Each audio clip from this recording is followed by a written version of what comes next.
Let me take you back to my youth, where Tamagotchi pets were cool, and the three biggest gaming companies were on the rise: Sony, Nintendo, and Microsoft. I was about 8 to 9 years old, and let me show you, I was a gamer. How could you tell? Well, I had many issues of Nintendo power. I have many posters from the games I enjoyed, and look at this picture. I had caught fat ass disease. I was a chubby tubby. Not much has changed now. I still have my old systems and assortment of games, besides when GameStop cleaned me out. Walking in with a stack of games and coming out with only one didn't really seem fair to me. You already know how I feel about those bastards, so I won't get into that now.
The GameCube was revolutionary. We didn't have to put up with the Nintendo 64's awkward controller design.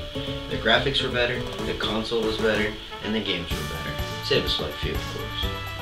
The GameCube controller was godly because it had the same buttons we had grown accustomed to, and it fit in our hands. The Nintendo 64 controllers worked, don't get me wrong, but they had more than a few setbacks.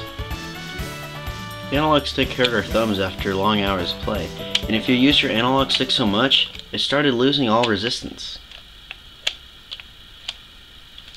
It was a lose-lose situation. How do you go from this to this? It's uncanny. You know what the only use for this stupid contraption is?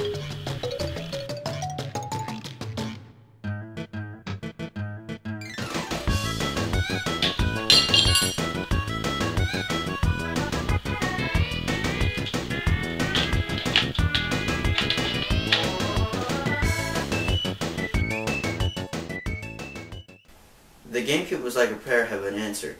It had amazing games like Luigi's Mansion, where Mario's scaredy cat brother strapped on a vacuum and became the 5th Ghostbuster. Luigi has to search for his famous brother while battling ghosts, the dark, and his own fears. There were some very nice aspects to the game, like the ghost that plays memorable tunes from previous Mario games, and the camera was very good. Sometimes it was a little erratic, but other than that, the game was a solid A. Next I'd like to move on to another game that makes me want to throw a party. A Mario Party! Mario Party was a new idea from the Nintendo 64, and simply put, it was a lot of fun. It would next be brought back with the GameCube, and boy was it great. Better graphics, fun mini-games, and it was multiplayer. What more could you ask for? Then Nintendo went a little out of hand, and we saw Mario Party duplicate like no other. Soon the mini-games weren't as fun, and plain said, it got boring. For that mistake, I give Mario Party all in all a B-. Next we have a classic. Sonic Heroes. This game was so amazing the first time I played it. It was so fun. The atmosphere was great, the graphics golden, and the gameplay outstanding. It even had multiplayer minigames. This game stole many hours from my childhood because I had to complete every storyline and mission there was. If you have never played this game, quick, pick up a copy and play it. I guarantee you will be satisfied. It will be money well spent. I give this game an A+. Let's move on to Super Smash Bros. Melee! Super Smash Bros. Was well done and much anticipated. It featured more characters, more stages, and more of a challenge. You could continue to do story mode with all the characters in hopes of unlocking a new one, but the most effective way of doing this was just to continue to play until you couldn't play anymore.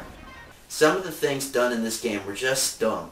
Do we honestly need 2 Marios in this game? It's like, ooh, Mario, but it's Dr. Mario. It's Mario Mania! No, poor choice.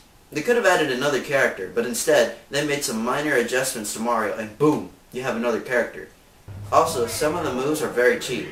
Want to be an ass? Just choose Pikachu and continue to summon his Thunderbolts. See how mad that makes your opponent. Need help beating the 100-man challenge? Just choose DK and pound at the ground.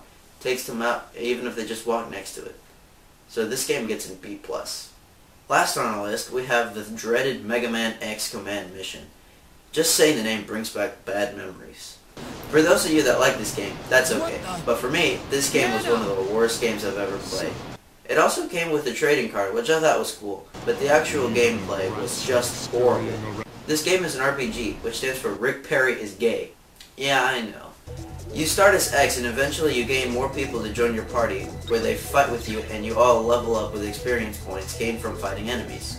Now, I know this game sounds fun, but believe me, it gets hard real quick. Eventually your characters become weak, so you must train your party, so they gain more levels. And you can fight higher level enemies. It's reasonable, yes, but I was an impatient little fat kid. I didn't want to sit there and train my party for hours on end. So that's why, if you like those turn-based, free, roaming, level-gaining games, then maybe this is a game for you. But if you're dissatisfied with this game, don't say I didn't warn you. So I hope I can help you in reminiscing the GameCube, because recently I've been playing. Dear God, it's coming.